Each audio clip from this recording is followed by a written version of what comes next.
will say, buena ya.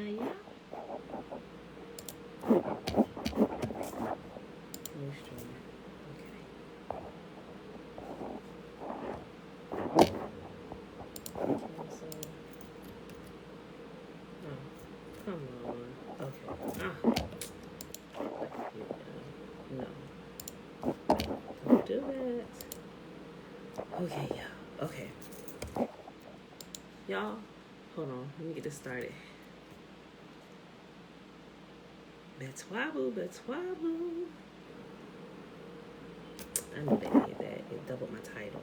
Okay. Let's do this.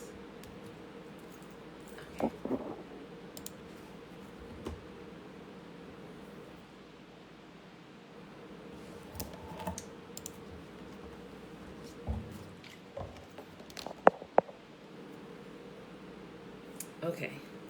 Sweet. We live in both places now. Okay, beautiful people. Y'all, I'm so excited about today. I am so excited about starting the Book of Enoch today, and I found the perfect. Let me tell you something. This book came right on time, and I did not realize all the details that it gave about Enoch. Is your fan something running or something moving on your phone? No. Tiffany, you hear noise? Y'all hear background noise? It's better. You know, it was probably from me clicking when I was trying to... You probably heard... Was it this? Was it that noise, Tiffany?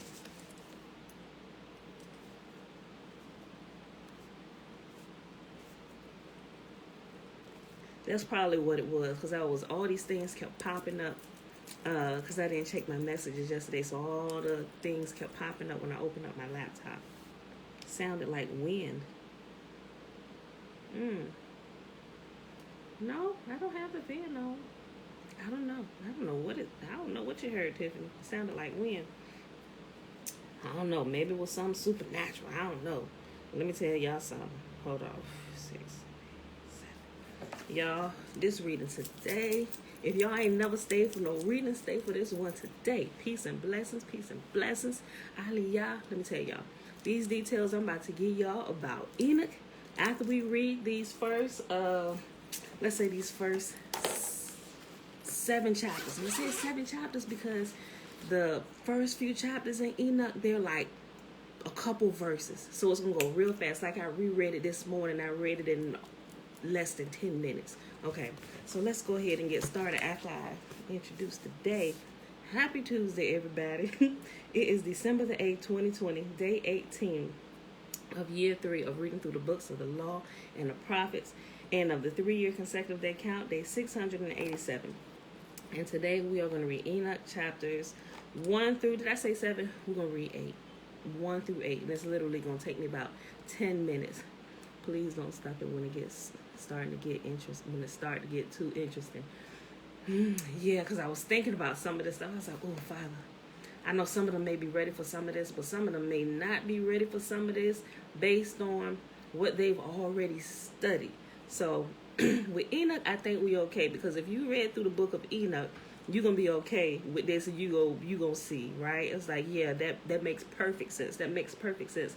Like, if you were ever able to read the book of Revelation and get through Revelation, you should have no problem with getting through the book of Enoch, right? And if you've gotten at least through the book of Enoch at least one time, then these other details that were withheld, you ain't gonna have a problem with it, right? Not saying it ain't nothing crazy, but if somebody like hasn't read the book of Revelation or whatever, they just now, I don't know, but I can see how possibly why some things have been withheld, right? And not saying that it's crazy, but based on how I've grown over the years, over the last few years, I may not have been ready for some of this stuff, but it's nothing that's like, oh, shoot, what did they just say? Nothing like, I'm out of here. You know, it ain't nothing like that, if you get what I'm saying. Okay, that's Swabu, Nikki, that's Swabu. Okay, y'all. So let's go ahead and get started here. It's going to take me about 10 minutes for real to read through. Look at this. It's like it's like 2 pages, right? This is Enoch chapter 1 through 8. So we're going to read Enoch chapter 1 through 8, and then we're going to jump right over to where the details, the deeper details even found in here are found at. We're going to jump over there. Okay, so y'all, okay, here we go. Enoch chapter 1. The word of the blessing of Enoch, how he blessed the elect and righteous, who were to exist in the time of trouble, rejecting all the unrighteous and wicked. Enoch, a righteous man, whom with Yahuwah answered and spoke while his eyes were open, and he saw a holy vision in the heavens. Now remember, if this is your first time listening to the book of Enoch, remember the Bible literally only gives maybe, I didn't count, but it's like 3 to 5 sentences about Enoch, if that much. It tells you who he was born to and how he was a righteous man and how Yahuwah took him and he was no more because he was so righteous, right? The book of Enoch tells us more than what the Bible tells us, and the book Legends of the Jews tells us more in some places that is not told to us in the book of Enoch. Okay, just in case you didn't know. Okay, this the angels showed me. From them I heard all things and understood what I saw, that which will not take place in this generation, but in a generation which is to succeed at a distant period on the account of the elect. So remember, all these things that Enoch is being shown, it's not even for his time. He saw what was going to happen for his time, but he saw what was going to happen many generations later. He said at a distant time, and I believe he's talking about our time based on a lot of the things that I now know. Okay, upon their account I spoke and conversed with him who will go forth from his habitation, the holy and mighty one, the God of the world, who will hereafter tread upon Mount Sinai, appear with his host, and be manifested in the strength of his power from heaven. All shall be afraid, and the watchers be terrified. Great fear and trembling shall seize them, even to the ends of the earth. The lofty mountains shall be troubled, and the exalted hills depressed, melting like a honeycomb in the flame. The earth shall be immerged, and all things which are in it perish, while judgment shall come upon all, even upon all the righteous. But to them, to the righteous, to them he shall give peace. He shall guard the elect, and towards them exercise clemency. Then shall all belong to Yahuwah, be happy and blessed, and the splendor of Yahuwah shall illuminate them. Enoch chapter 2. Behold, he comes with 10,000s of his holy ones, to execute judgment upon them, and destroy the wicked, and reprove all the carnal for everything which the sinful and wicked have done and committed against him. That was 2 verses. That's the end of chapter 2. And if y'all have, this probably sounded familiar to y'all because you also hear this. You hear a bit of what's written in Enoch and the book of Revelation, right? So this is chapter 2, which is 1 verse. We hear in the book of Revelation, right? It's trying to connect you. Enoch chapter 3. All who are in the heavens know what is, listen, all those who are in the heavens know what is transacted, that the heavenly luminaries change not their paths, that each rises and sets regularly, even everyone at its proper period, without transgressing the commands. They behold the earth and understand what is there transacted from the beginning to the end of it. It just said everybody who occupies the heavens knows what's happening and what's going to happen here on earth for all generations. They know from the beginning to the end of it. That every work of Yahuwah is invariable in the period of its appearance. They behold summer and winter, that the whole earth is full of water, and that the cloud, the dew, and the rain refresh it. Enoch chapter 4. They consider and behold every tree, how it appears to wither, and every leaf to fall off, except for 14 trees, which are not deciduous, which wait from the old to the appearance of the new for 2 or 3 winters. Enoch chapter 5. Again, they consider the days of summer, that the sun is upon it at its very beginning, while you seek for a cover and shady spot on the account of the burning sun, while the earth is scorched up with fervent heat, and you become incapable of walking either upon the ground or upon the rocks, in consequence of that heat. Now we know summer can get that hot, and as the years have progressed, summers are getting hotter. Enoch chapter 6. They consider how the trees, when they put forth their green leaves, become covered, produce fruit, and understanding everything, and knowing that he who lives forever does all these things for you, that the works at the beginning of every existing year, that all his works are subservient to him and invariable. Yet as Yahuwah has appointed, so are all things brought to pass. They see too how the seas and the rivers together complete their respective operations. Guys, this talks about the oceans. Oh my, hold on. Let me finish this, y'all. You endure not patiently, nor fulfill the commandments of Yahuwah, but you transgress and calumniate greatness, and malignant are the words in your polluted mouths against his majesty. You withered in heart, no peace shall be to you. Therefore your days shall curse you, and the years of your lives shall perish. Perpetual execration shall be multiplied, and you shall not obtain mercy. In those days shall you resign your peace with the eternal maledictions of all the righteous, and sinners shall perpetually execrate you with the wicked. The elect shall possess light, joy, and peace, and they shall inherit the earth. Remember how when we was reading through how it always tells us that the righteous inherit the earth? It talks about how the wicked are rooted out, but the righteous get the gift of staying here and occupying the earth as it's being renewed, right? The righteous inherit the earth. The elect shall possess light, joy, and peace, and they shall inherit the earth. But you, unholy, shall be accursed. Then shall wisdom be given to the elect, all of whom shall live, and not again transgress by impiety or pride, but shall humble themselves, possessing prudence, and shall not repeat transgression. They shall not be condemned the whole period of their lives, not die in torment and indignation, but the sum of their days shall be completed, and they shall grow old in peace, while the years of their happiness shall be multiplied with joy and with peace forever, the whole duration of their existence. Enoch chapter 7. Oh, y'all, we're about to get to it. It happened after the sons of men had multiplied in those days that daughters were born to them, elegant and beautiful. And when the watchers, the sons of heaven, beheld them, they became enamored of them, saying to each other, Come, let us select for ourselves women from the progeny of men, and let us beget children. Their leader, Semyaza, said unto them, I fear that you may perhaps be indisposed to the performance of this enterprise, and I alone shall suffer for so grievous a crime. But they answered him and said, We all swear, we bind ourselves by mutual execrations, that we will not change our intention, but execute our projected undertaking. Then they swore all together and bound themselves by mutual execrations. Their whole number was 200 who descended upon Ardis, which is the top of Mount Hermon. That mountain therefore was called Hermon, because they had sworn upon it and bound themselves by mutual execrations. These are the names of their chiefs. Excuse me if I screw these names up, y'all, okay? These are the names of their chiefs.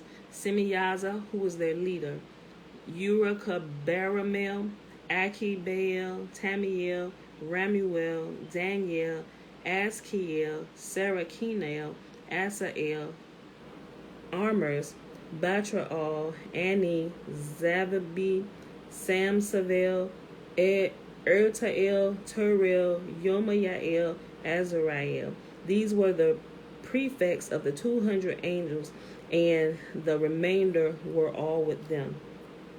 Then they took women, each choosing for himself, whom they began to approach, and with whom they cohabited, teaching them sorcery, incantations, and the dividing of roots and trees.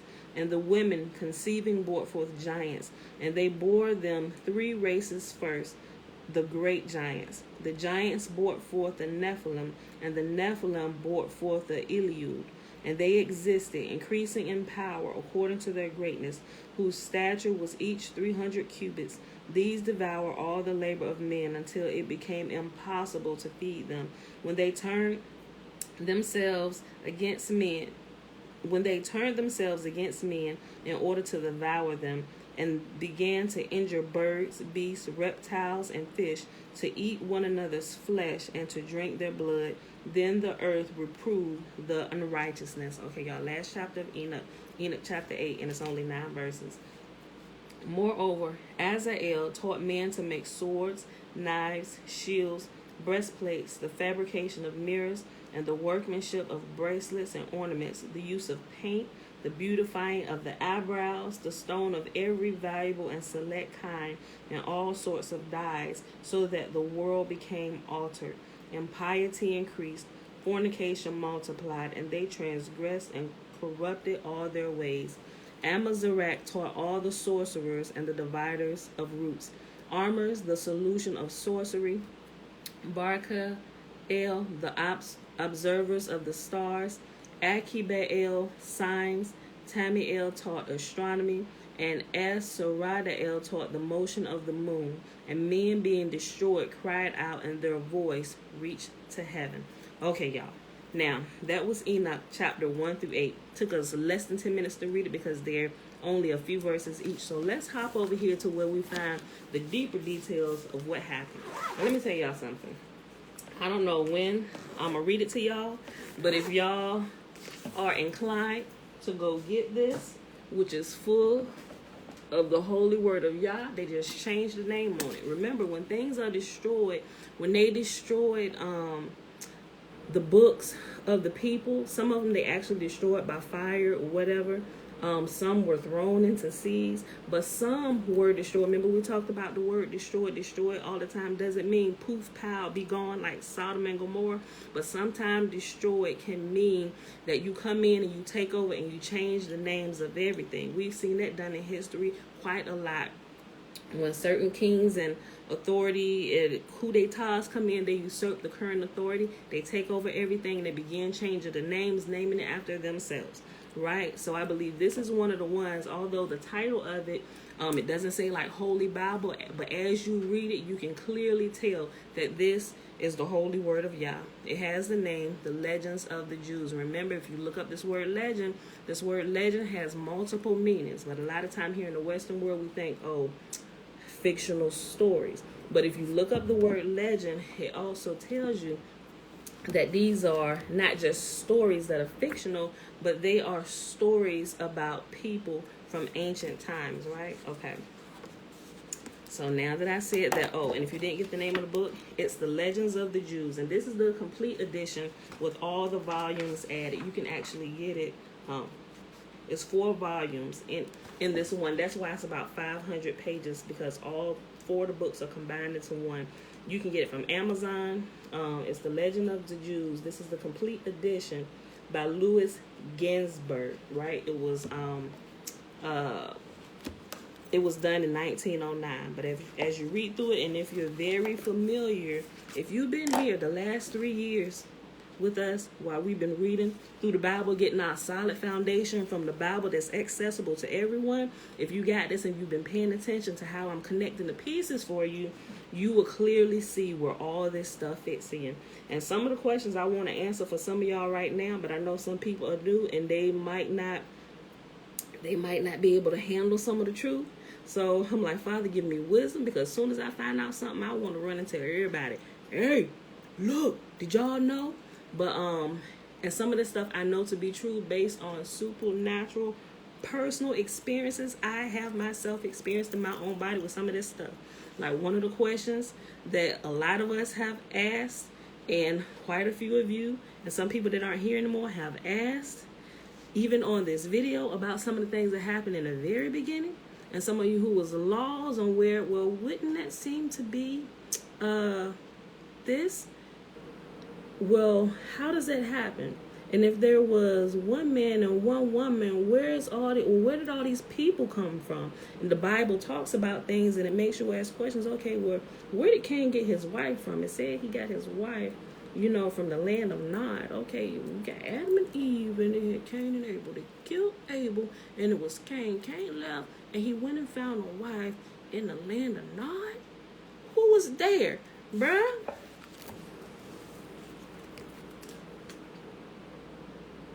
The Legends of the Jews.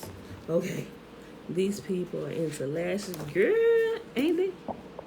Some of it, let me tell you, some of this, the makeup and stuff, although they introduced it, I'm not against makeup, but sometimes people use makeup as, just think about it.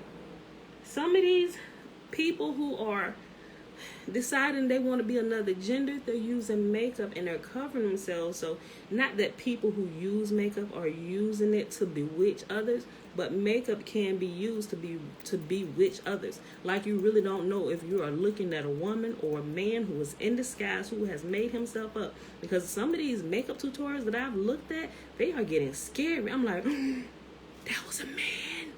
It's freaky crazy. All right, but I think that's what it's talking about. Not people that maybe some light blush or something or whatever, but I'm just saying beautifying of the eyebrows as in waxing razors. Now, yeah, they do everything. Okay, listen, let's get into this, because we could get off onto other conversations and stuff, but let's just stick with this today, because I know some people came in to hear the details about Enoch's life. Y'all, listen to this. Okay, so y'all got the name of it. I listed yesterday. You can get it from Amazon. I think I got this. This is paperback. I paid like $20 for it. But remember, Amazon keeps they pay attention when something becomes in high demand. The prices start shooting up. So but if you can't get the hardback, I think you can download the different volumes from Kindle for like $5. But okay, listen. All right, y'all. Yeah, Natasha, I agree.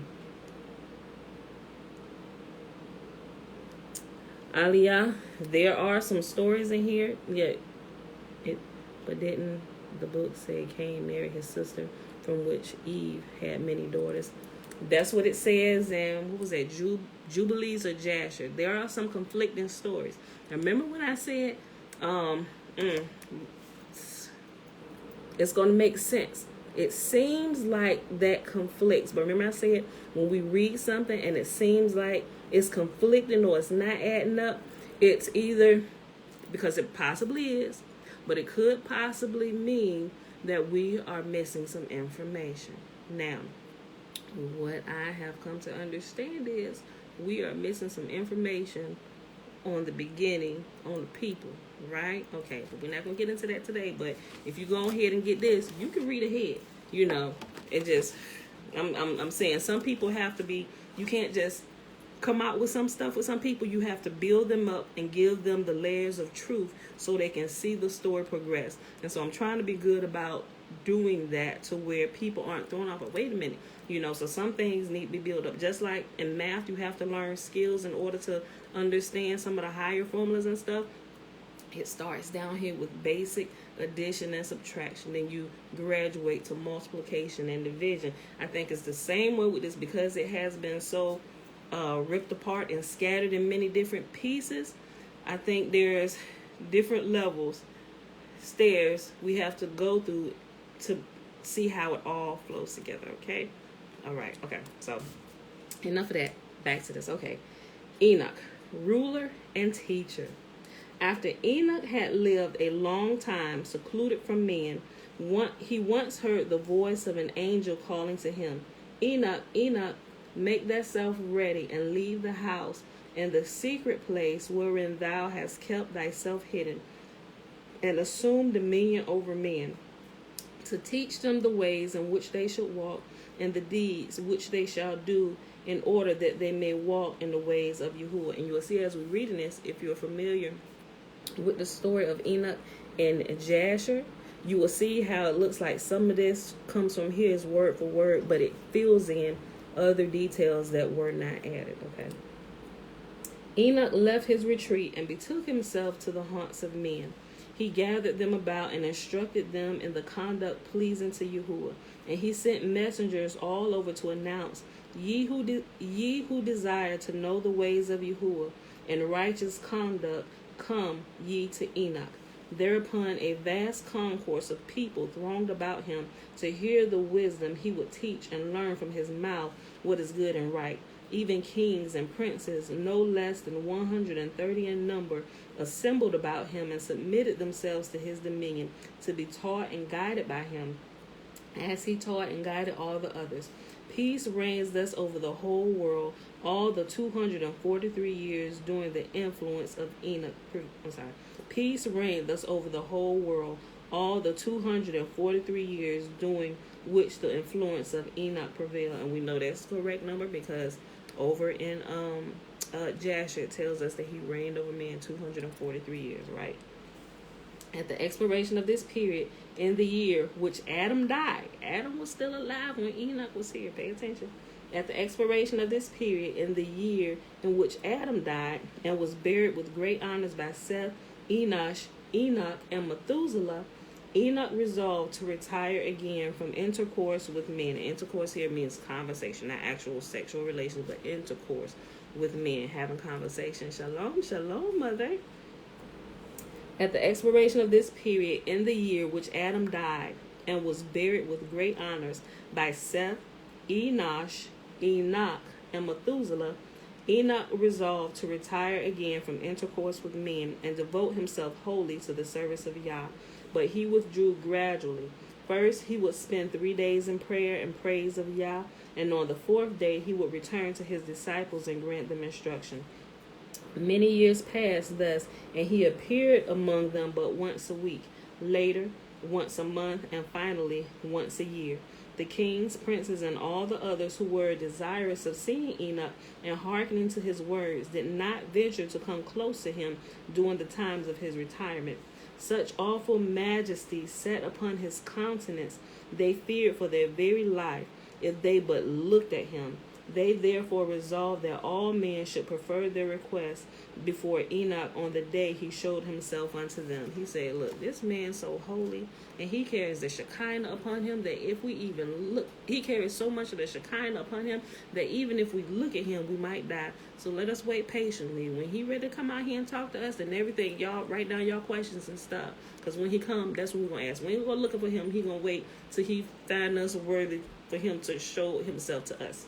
That's what they were saying in a nutshell. They therefore resolved that all men should prefer their requests before Enoch on the day he showed himself unto them. The impression made by the teachings of Enoch upon all who heard them were powerful. They prostrated themselves before him and cried, Long live the king! Long live the king! On a certain day, while Enoch was giving audience to his followers, an angel appeared and made known unto him that Yahuwah had resolved to install him as king over the angels in heaven, as until then he had reigned over men. He called together all the inhabitants of the earth and addressed them thus: I have been summoned to ascend into heaven, and I know not the day whither I shall go thither. Therefore I will teach you wisdom and righteousness before I go. A few days yet Enoch spent among men, and all the time left to him he gave instruction in wisdom, knowledge, God-fearing conduct, and piety, and established law and order for the regulation of the affairs of men. Then those gathered near him saw a gigantic steed descend from the skies, and they told Enoch of it, who said, The steed is for me, for the time has come, and the day when I will leave you, never again to be seen. So it was. The steed approached Enoch, and he mounted upon his back, and all the time instructing the people, exhorting them, enjoining them to serve Yahuwah and walk in his ways. 800,000 of the people followed a day's journey after him. But on the second day, Enoch urged his retinue to turn back. Go ye home, lest death overtake you, if you follow me farther. Most of them heeded his words and went back, but a number remained with him for 6 days, though he admonished them daily to return and not to bring death down upon themselves. On the 6th day of the journey, he said to all those still accompanying him, Go ye home, for on the morrow I shall ascend into heaven, and whosoever will then be near me, he will die. Nevertheless, some of his companions remained with him, saying, Whithersoever thou goest, we will go. By the living God, death alone shall not part us. On the 7th day, Enoch was carried into the heavens in a fiery chariot drawn by fiery chargers. The day thereafter, the kings who had turned back in good time sent messengers to inquire into the fate of the men who had refused to separate themselves from Enoch, for they had noted the number of them.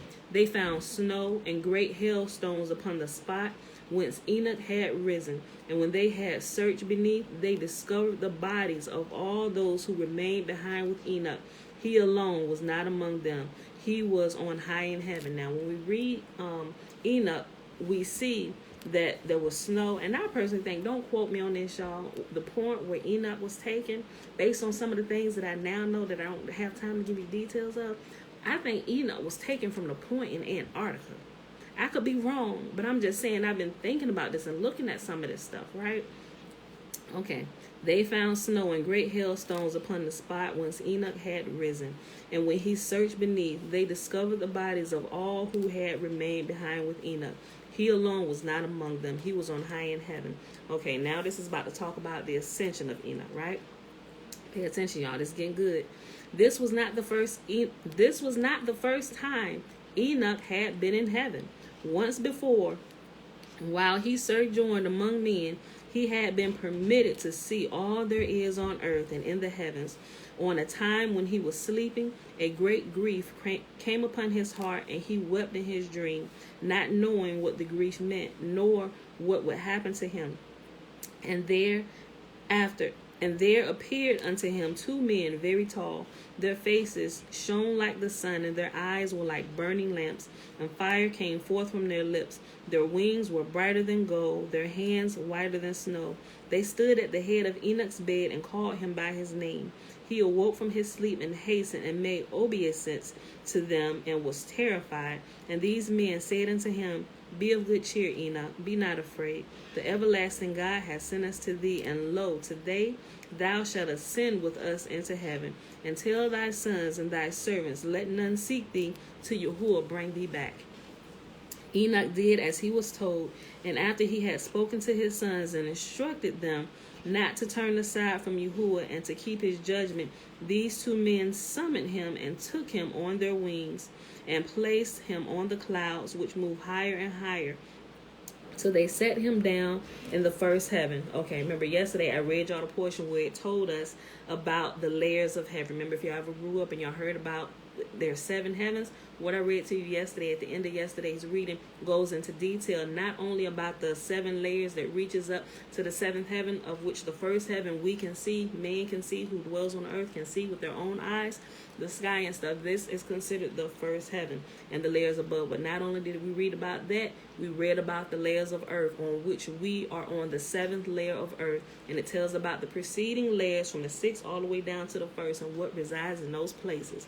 And y'all think about this. As we're reading this, I want y'all to think about some of the things that we know that has been happening in today in the world that we live.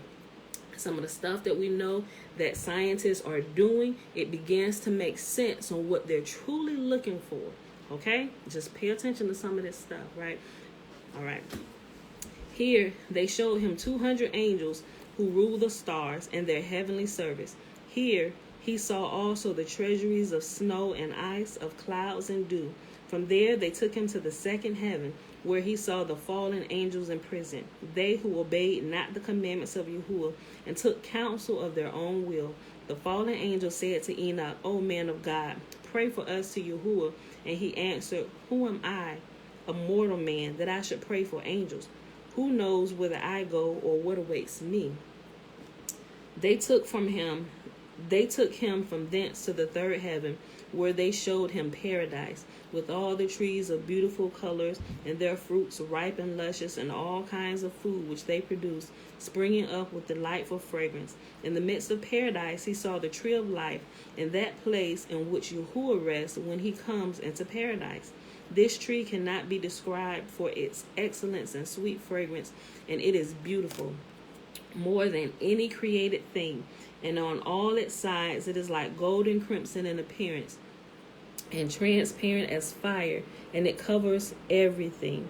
From its root in the garden there go forth 4 streams, which pour out honey, milk, oil, and wine, and they go down to the paradise of Eden that lies on the confines between the earthly region of corruptibility and the heavenly region of incorruptibility, and thence they go along the earth. And he also saw the 300 angels who keep the garden, and with never ceasing voices and bless, singing, they serve Yahuwah every day. The angels leading Enoch explained to him that this place is prepared for the righteous, while the terrible place prepared for the sinners is in the northern regions of the third heaven. He saw there all sorts of tortures and impenetrable gloom, and there is no light there, but a gloomy fire is always burning. And if you've read through the book of Enoch, Enoch describes these places. Yeah, the realm of the dead is one. Natasha, you're right. Antarctica has always been an interesting place when it comes to its existence. World War II, Hitler and the Soviets started the war of insults due to this place, and it's also the border of the firmament. You're absolutely right. Hallelujah, you are absolutely right. I know that to be true based on my studies. Okay. He saw there all sorts of tortures and impenetrable gloom, and there is no light there, but a gloomy fire is always burning. And all that place has fire on all sides, and on all sides cold and ice. Thus it burns and freezes. And the angels, terrible and without pity, carry savage weapons, and their torture is unmerciful. So as I'm reading through this, I think about some of the people and some of their encounters, and some of their dreams, where they describe some of these things. At first I used to be like, that's such detail, how can I deny that? You know, not that I at that point that I knew it was true, but I wouldn't dare talk about it, because how can you tell somebody that they didn't experience what they experienced, right? So those things I just kind of wonder about and keep to myself, because I don't dare talk about something that could truly be from Yah. But a lot of times we don't understand because we're ignorant on it, because it's not our personal experience. We don't understand. So here's something, a good piece of advice to remember if you haven't been following already from this point for the rest of your life. If you don't quite understand something, don't dare speak against it, because it truly could be of Yah. Now that I understand this and some of the things that I read through him, I'm like, oh, Father, if I have ever spoken out of turn, forgive me. You know, because, okay, let me just keep going. Yeah, so much things been hidden from us. Okay, let me finish reading, y'all. Okay, I'll just go back up here. He saw there all sorts of tortures and impenetrable gloom, and there is no light there, but a gloomy fire is always burning, and all that place has fire on all sides, and on all sides cold and ice. Thus it burns and freezes. And the angels, terrible and without pity, carry savage weapons, and their torture is unmerciful. The angels took him then to the fourth heaven, and showed him all the comings in and goings forth, and all the rays of the light of the sun and the moon. He saw the 15 myriads of angels who go out with the sun and attend to him during the day, and the 1,000 angels who attend to him by night. We're going to get into how the sun and the moon runs their course. I'm like, I know. Okay, I'll read this again. He saw the 15 myriads of angels who go out with the sun and attend him during the day, and the 1,000 angels who attend him by night. Each angel has 6 wings, and they go before the chariot of the sun, while 100 angels keep the sun warm and light it up. He also saw the wonderful and strange creature named phoenixes and chalkidri, who attend the chariot of the sun and go with him, bringing heat and dew. They showed him also the 6 gates in the east of the fourth heaven, by which the sun goes forth, and the 6 gates in the west where he sets, and also the gates with which the moon goes out, and those by which she enters. Okay, remember, in Enoch, it talks about the course of the sun and the moon and the gates that he and she, remember, the sun is referred to as a he, and the moon is in female fashion referred to as she, right? Okay, so this right here is talking about what we read about, well, what we will read about in Enoch, about the different gates and portals that the sun and the moon go through as it runs its course throughout the year, okay? And they never depart from their course that Yahuwah has set them to, okay? They showed him also the 6 gates in the east of the fourth heaven, by which the sun goes forth, and the 6 gates in the west where he sets, and also the gates by which the moon goes out, and those by which she entered. In the middle of the fourth heaven he saw an armed host, serving Yahuwah with cymbals and organs and unceasing voices. In the fifth heaven he saw many hosts of angels called Gregory. Their appearance was like men, and their size was greater than the size of giants. Their countenance were withered, and their lips silent.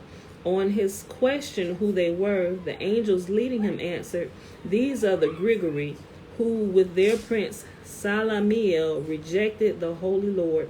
Enoch then said to the Gregory, "Why wait ye, brethren, and serve ye not before the face of Yahuwah? And why perform ye not your duties before the face of Yahuwah, and anger not your Lord to the end?" The Gregory listened to the rebuke, and when the trumpets resounded together with a loud call, they also began to sing with one voice, and their voices went forth before Yahuwah with sadness and tenderness. In the seventh heaven he saw the 7 bands of archangels who arrange and study the revolutions of the stars and the changes of the moon and the revolution of the sun, and superintend the good or evil conditions in the world. And they arrange teachings and instructions and sweet speaking and singing and all kinds of glorious praise. They hold in subjection all living things, both in heaven and on earth. In the midst of them are 7 phoenixes, the 7 cherubim, the 7 winged creatures, singing with one voice. When Enoch reached the 7th heaven, he saw all the fiery hosts of great archangels and incorporeal powers and lordships and principalities and powers. He was afraid and trembled with great terror. Those leading him took hold of him and brought him into the midst of them, and said to him, "Be of good cheer, Enoch, be not afraid." And they showed him Yahuwah from afar off, sitting on his lofty throne, while all the heavenly hosts, divided in 10 classes, having approached, stood on the 10 steps according to their rank, and made obeisance to Yahuwah. And they proceeded to their places in joy and mirth and boundless light, singing songs with low and gentle voices, and glorious serving him. They leave not nor depart day or night, standing before the face of Yahuwah, working his will. Cherubim and seraphim standing around his throne, and the 6 winged creatures overshadow all his throne, singing with a soft voice before the face of Yahuwah. Holy, holy, holy is the Lord of hosts. Heaven and earth are full of his glory. And he, seeing all these things, the angels leading him, said to him, "Enoch, up to this time," Bella, chill. "Enoch, up to this time, we were ordered to accompany thee." They departed, and he saw them no more. Enoch remained at the extremity of the 7th heaven in great terror, saying to himself, "Woe is me, what has come upon me?" Then Gabriel came and said unto him, "Enoch, be not afraid. Stand up and come with me, and stand up before the face of Yahuwah forever." And Enoch answered, "O my Lord, my spirit has departed from me with fear and trembling. Call the men to me who have brought me to this place. Upon them I have relied, and with them I will go before the face of Yahuwah." And Gabriel hurried him away like a leaf carried off by wind, and set him before the face of Yahuwah. Enoch fell down and worshipped Yahuwah, who said to him, "Enoch, be not afraid. Rise up and stand before my face forever." And Michael lifted him up at the command of his Lord, took his earthly robe from him, and anointed him with the holy oil, and clothed him. When he gazed upon himself, he looked like one of Yahuwah's glorious ones, and fear and trembling departed from him. Yahuwah called then one of his archangels, who was more wise than all the others. He wrote down all the doings of Yahuwah, and he said to him, "Bring forth the books from my store place, and give a reed to Enoch, and interpret the books to him." The angel did as he was commanded, and he instructed Enoch 30 days and 30 nights, and his lips never ceased speaking, while Enoch was writing down all the things about heaven and earth, angels and men, and all that is suitable to be instructed in. He also wrote down all about the souls of men, those of them which are not born, and the place is prepared for them forever. He copied all accurately, and he wrote 366 books. We got all these? We got all these? All right, babe. Love you. We're missing some of these books clearly. Okay. He copied all accurately, and he wrote 366 books. After he had received all the instructions from the archangel, Yahuwah revealed unto him great secrets which even the angels do not know. He told him how out of the lowest darkness the visible and invisible were created, how he formed heaven, light, water, and earth, and also the fall of Satan and the creation of sin and Adam. He narrated to him, and further revealed to him that the duration of the world will be 7,000 years, and the 8th millennium will be a time when there is no computation, no end, neither years, nor months, nor weeks, nor days, nor hours. Yahuwah finished this revelation to Enoch with the words, and now I give thee Sumael and Raguel, who brought thee to me. Go with them upon the earth, and tell thy sons what things I have said to thee, and what thou hast seen from the lowest heaven up to my throne. Give them the works written out by thee, and they shall read them, and they shall distribute the books to their children's children, from generation to generation, and from nation to nation. Whew, y'all. I'm getting teary. Give me a second. Pull yourself together, Pam. Okay. Okay. And from generation to generation, and from nation to nation. And I will give thee my messenger Michael for thy writings, and for the writings of thy fathers, Adam, Seth, Enosh, Canaan, Mahalalel, and Jared thy father. And I shall not require them till the last age, for I have instructed my 2 angels, Aruk and Maruk, who I have put upon the earth as their guardians, and I have ordered them. Bella, you got to turn it down. Thank you. For I have instructed my 2 angels, Aruk and Maruk, whom I have put upon the earth as their guardians, and I have ordered them in time to guard them, that the account of what I shall do in thy family may not be lost in the deluge to come. Remember, the flood hasn't come yet. For on account of the wickedness and iniquity of men, I will bring a deluge upon the earth, and I will destroy all. But I will leave a righteous man of thy race with all his house, who shall act according to my will. From their seed will be raised up a numerous generation on the extinction of that family. I will show them the books of thy writings and of thy father, and of the guardians of them on earth will show them to the men who are true and please me. And they shall tell to another generation, and they, having read them, shall be glorified the last more than before. Enoch was then sent to earth to remain there for 30 days to instruct his sons. But before he left heaven, Yahuwah sent an angel to him, with whose appearance was like snow, and his hands were like ice. Enoch looked at him, and his face... Bella, chill. Don't pop that. I'm almost done reading. The angels who took him to heaven... Oh, let's skip the whole sentence. I'm sorry. Enoch looked at him, and his face was chilled, that men might be able to endure the sight of him. The angels who took him from heaven put him upon his bed in the place where his son Methuselah was expecting him by day and night. Enoch assembled his sons and all his household, and instructed them faithfully about all the things he had seen, heard, and written down. And he gave his books to his sons to keep them and read them, admonishing them not to conceal the books. Listen, admonishing them not to conceal the books, but tell them to all desiring to know. When the 30 days had been completed, Yahuwah sent darkness upon the earth, and there was gloom, and it hid the men standing with Enoch. And the angels hastened and took Enoch and carried him to the highest heaven, where Yahuwah received him and set him before his face. And the darkness departed from the earth, and there was light. And the people saw and did not understand how Enoch was taken, and they glorified Yahuwah. Enoch was born on the 6th day of the month of Siwan, and he was taken up to heaven in the same month. Siwan on the same day and in the same hour when he was born.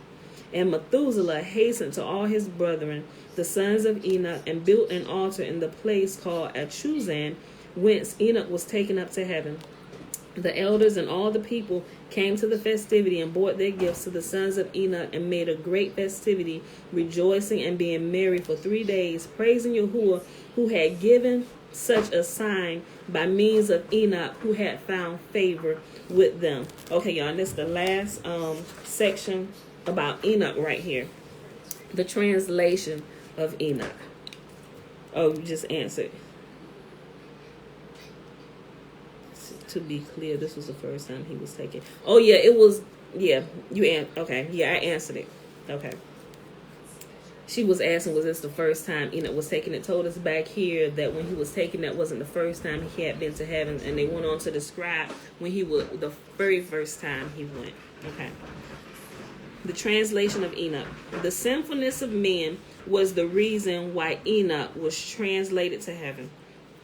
Thus Enoch himself told Rabbi Ishmael, when the generation of the deluge transgressed and spoke to Yahuwah, saying, depart from us, for we do not desire to know thy ways, Enoch was carried to heaven to serve there as a witness that Yahuwah was not a cruel God, in spite of the destruction decreed upon all living beings upon the earth. When Enoch, under the guidance of the angel Anipiel, was carried from earth to heaven, the holy beings, the Ophanim, the seraphim, the cherubim, and all those who move the throne of Yahuwah, and the ministering spirits whose substance is of a consuming fire. Y'all, tomorrow I'm going to read y'all what these ministering spirits do. And, okay, I'm going to read that tomorrow. It's so good. Okay. And the ministering spirits whose substance is of consuming fire, they all, at the distance of 650,300,000 parasangs, noticed the presence of a human being, and they exclaimed, whence the odor of one born of woman? How comes he into the highest heaven of the fire coruscating angels?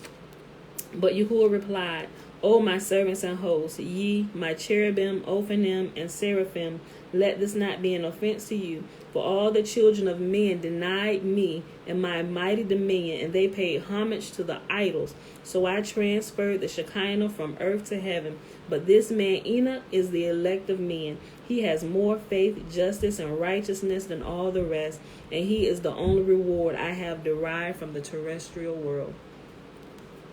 Before Enoch could be admitted to service near the divine throne, the gates of wisdom were opened unto him, and the gates of understanding and of discernment, of life, peace, and the Shekinah, of strength and power, of might, loveliness, and grace, of humility and fear of sin, equipped by Yahuwah with extraordinary wisdom, sagacity, judgment, knowledge, learning, compassionateness, love, kindness, grace, humility, strength, power, might, splendor, beauty, shapeliness, and all other excellent qualities beyond the endowment of any of the celestial beings. Enoch received besides many thousand blessings from Yahuwah, and his height and his breadth became equal to the height and the breadth of the world, and 36 wings were attached to his body, to the right and to the left, each as large as the world, and 365,000 eyes were... Ooh, wait a minute. I just thought about something. Hold on. Let me check into that before I say that. Y'all might have got it. Hold on. Okay. Enoch receives besides many thousand blessings from Yahuwah, and his height and his breadth became equal to the height and the breadth of the world, and 36 wings were attached to his body, to the right and to the left, each as large as the world, and 365,000 eyes were bestowed upon him, each as brilliant as the sun. A magnificent throne was erected for him beside the gates of the seventh celestial palace, and a herald proclaimed throughout the heavens concerning him, who was henceforth to be called Metatron in the celestial regions. So remember, we read about we're going to read about Metatron here in a few days in the Book of Enoch. Remember this. Who was henceforth to be called Metatron in the celestial regions. I have appointed my servant Metatron as prince in chief over all the princes in my realm, with the exception only of the 8 august and exalted princes that bear my name. Whatever angel has a request to prefer to me, he shall appear before Metatron, and what he will command at my bidding ye must observe and do. For the Prince of Wisdom and the Prince of Understanding are at his service, and they will reveal unto him the sciences of the celestials and the terrestrials, the knowledge of the present order of the world, and the knowledge of the future order of the world. Furthermore, I have made him the guardian of the treasures of the palaces in heaven, Arabat, and of the treasures of life that are in the highest heaven. Out of the love he bore Enoch. Yahuwah arrayed him in a magnificent garment, to which every kind of luminary in existence was attached, and a crown gleaming forth 49 jewels, the splendor of which pierced to all parts of the 7 heavens and to the 4 corners of the earth. In the presence of the heavenly family, he set his crown upon the head of Enoch and called him the Little Lord. It bears also the letters by means of which heaven and earth were created, and the seas and rivers, mountains and valleys, planets and constellations, lightning and thunder, snow and hail, storm and whirlwind, these and also all things needed in the world, and the mysteries of creation. Even the princes of heavens, when they see Metatron, tremble before him and prostrate themselves. His magnificent majesty and splendor and beauty radiating from him overwhelmed them. Even the wicked Samael, the greatest of them, even Gabriel, the angel of fire, Bardiel, the angel of hail, Ruhel, the angel of wind, Barkiel, the angel of lightning, Zamael, the angel of the hurricane, Zakael, the angel of the storm, Sauel, the angel of the earthquake. So think about these things. When they happen in the earth, there are angels attached to each function for everything that is to happen here on this earth. Okay? Zachiel, the angel of the storm, Suiel, the angel of the earthquake, Zaphael, the angel of the showers, Ramael, the angel of the thunder, Rashael, the angel of the whirlwind, Shaliel, the angel of the snow, Matriel, the angel of the rain, Shamshiel, the angel of the day, Liliel, the angel of the night, Galgliel, the angel of the solar system, Ophaniel, the angel of the wheel of the moon, Kokabiel, the angel of the stars, and Ratiel, the angel of the constellations. When Enoch was transformed into Metatron, his body was turned into celestial fire. His flesh became flame, his veins fire, his bones glimmering coals, the light of his eyes heavenly brightness, his eyeballs torches of fire, his hair a flaring blaze, all his limbs and organs burning sparks, and his frame a consuming fire. To the right of him sparkled flames of fire, to the left of him burnt torches of fire, and on all sides he was girdled by storm and whirlwind, hurricane and thundering.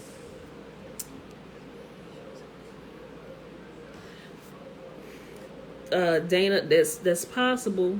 That's possible. You said, is this where they get Yahusha sitting at the right hand of Yah? Is it really Enoch? It's possible. I don't know. I haven't gotten that far here. I'm trying to decipher and separate, stuff, truth from error. I was taught I'm going through the process just like y'all. But what about the weather manipulation? I thought about that. I haven't gotten that far to think about that.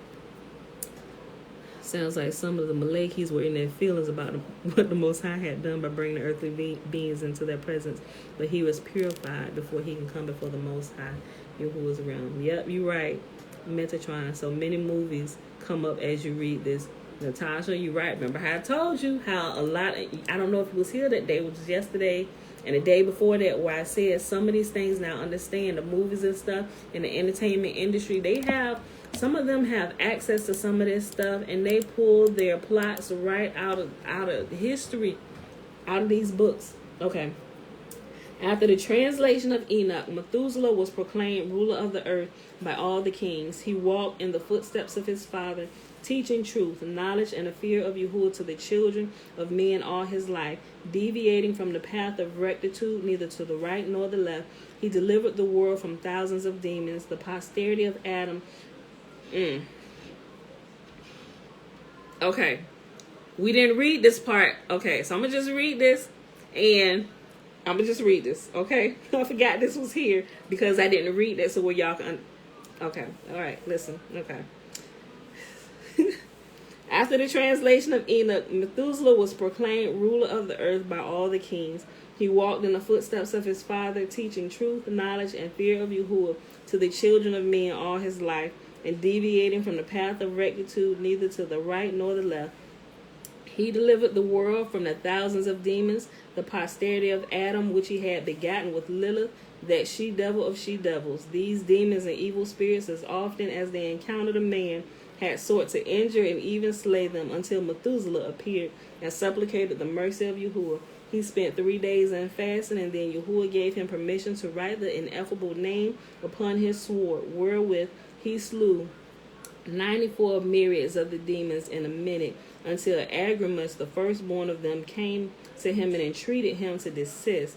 At the same time, handed the names of these demons and imps over to him. And so Methuselah placed their kings in iron fetters, while the remainder fled away and hid themselves in the innermost chambers and recesses of the ocean. And it is on account of the wonderful sword by the names which the demons were killed that he was called Methuselah.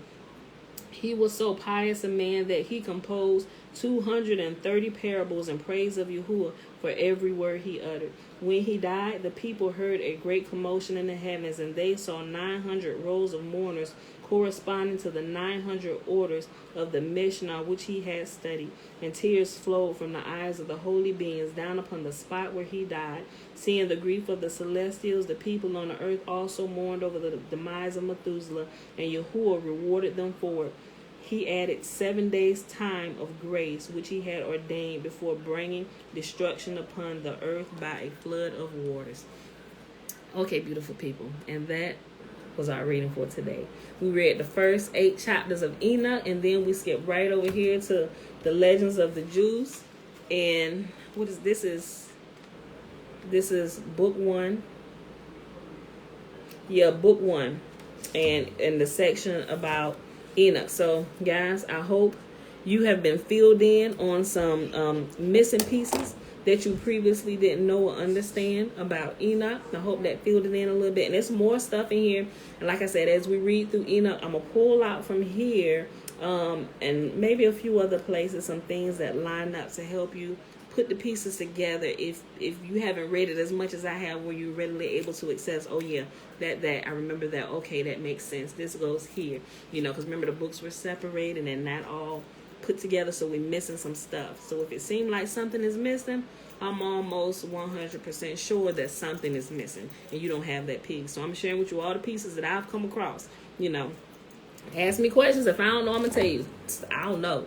And I ain't gonna sit here in line try and make it seem like I know. If I don't know, I'm like, look, I don't know. I'm gonna try and find out for you. Everybody look for it. We'll go over it together. We'll divide truth from error. We'll keep the meat and we'll spit out the bones. It's a growing process for everybody, y'all. Okay. So I hope y'all enjoyed the reading for today. Leave me some feedback if you haven't already. Let me pull this up. I forgot. I didn't have that up today because we were here. Uh-oh.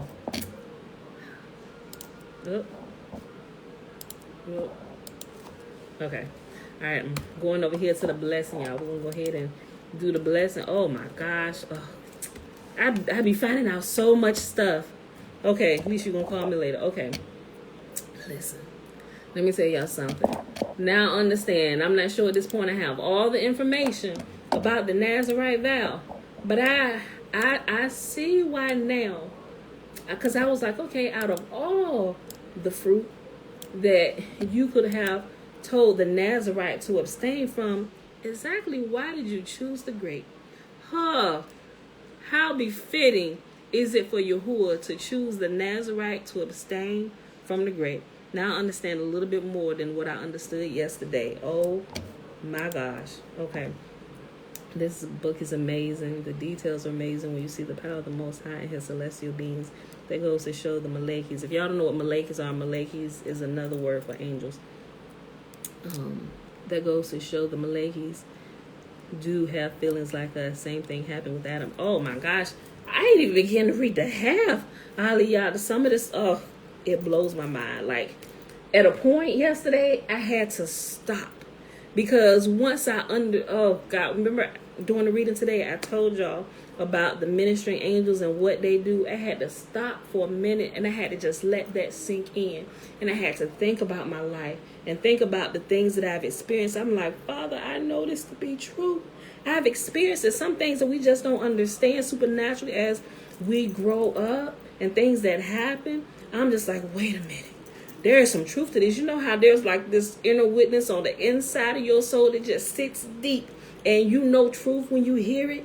Like you can feel it. It becomes a part of you and it just locks down deeper, like further in your soul. Just sit there, I ain't going nowhere, sis. Let's keep rolling. I'm like, I can't give it all to y'all today. I wish I could. Oh my gosh, if Yahuwah could just download it all to us right now. Oh my gosh, everybody could be super excited like I am about all this. Okay, but I started saying that because I said, oh, how fitting is it for Yahuwah to choose the grapevine for the Nazarite to abstain from. And I think I might bring it up. I might read that for y'all tomorrow. Trina said, I can't understand why I'm feeling excitement and joy, but also great sadness. My emotions are all over the place right now. Trina, me too. Let me tell y'all something. Okay. Here's something that I'm praying about, that I'm talking to y'all about as I've been growing over these last couple years, right? So I'm like, Father, I think I may have been wrong on a couple things as I'm getting more information. Remember how I just recently told y'all, I said, sometimes we may be missing a bit of information, so now that I understand it, what I think y'all was doing, like my foundation, he's like broke me back down to ground zero and let's rebuild you up. But the path that he took me on, he may not take everybody else on, just depending on your experience in life. Like whatever your experience is in life, he will build you up based on that and everything you need as you grow, to grow you in a proper level so you don't miss a step. So some things I think had to be broken down for me so I can realize that Yahuwah alone is the only one that we should give our praise and our adoration to. Nobody else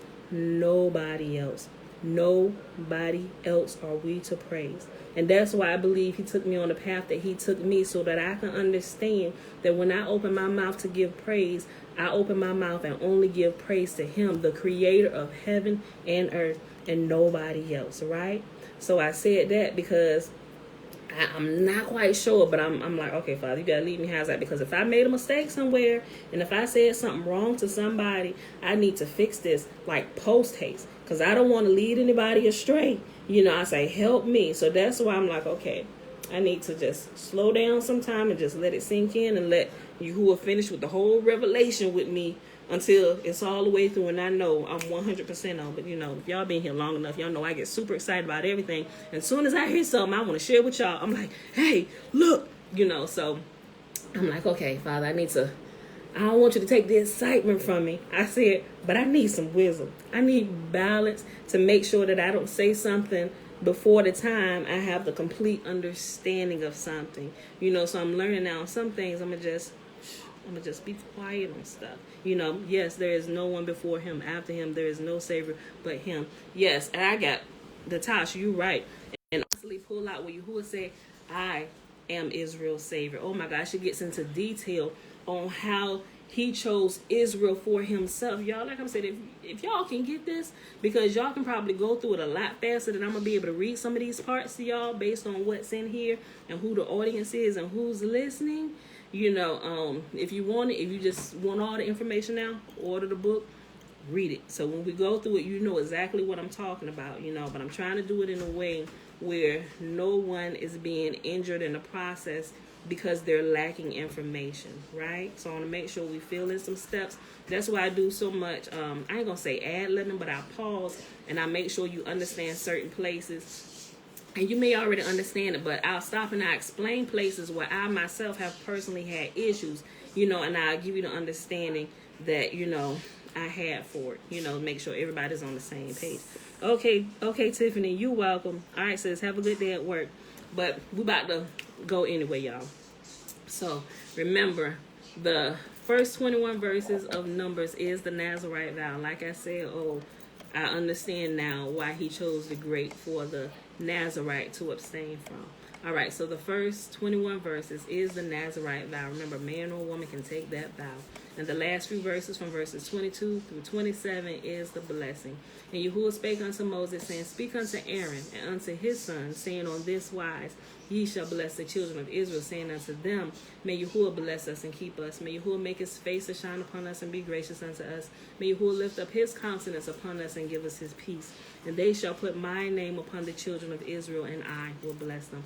All right, beautiful people. I love y'all. Thanks for joining in today. Thanks for putting up with my excitement and screaming and all this stuff. But I'd be super excited to share the word of y'all with anybody who will listen. All right, y'all. Love y'all. And I see y'all bright and early in the morning, 7:15 a.m. Eastern Standard Time. Peace.